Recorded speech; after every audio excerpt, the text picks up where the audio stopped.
Hozir odamlarning deyarli 80-70%, hattoki 90% vaqti telefon bilan, internet bilan, ekranlar bilan o'tib ketmoqda. Bitta reelslarni ko'rib o'tirishingizni qancha vaqtingizni olishini tasavvur qila olmaysiz. Misol uchun mana masxarabozlarni, befoyda vaynerlarni videolari million prosmotr bo'ladi-ku. Ularga foyda, lekin mana bu prosmotrlar insoniyatni umrini qay darajada sarflanib, behudaga isrof qilinib yotganligini bahosi bu. Bu shuni analizini ko'rsatkichi. Bo'lmag'ur videolari million prosmotrlari bu insonlarni, odamlarni umrini behudaga shunchalik vaqtini sarflanib ketganligini ko'rsatkichi bu. Meni tushundingizmi?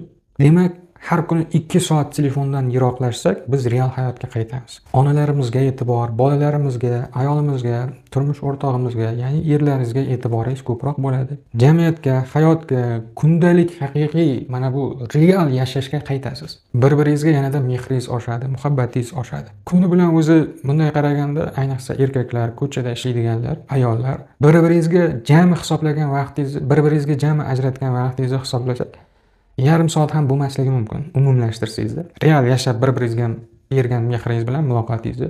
Lekin telefonga ketgan vaqtingizni, telefoningizni nastroykasiga kirib qarasangiz, har kungini hisoblab turadi. Necha soat telefonga qaraganingizni ko'rib, attang deb yuborasiz. Bu hozirgi aytayotgan qay darajada umrimizni yo'qotayotganimizni, misol uchun hozir tushunib yetsangiz, tushunib yetganingiz, bo'lmasa oxirida kech bo'ladi. Vaqt orqaga hech qachon qaytmaydi.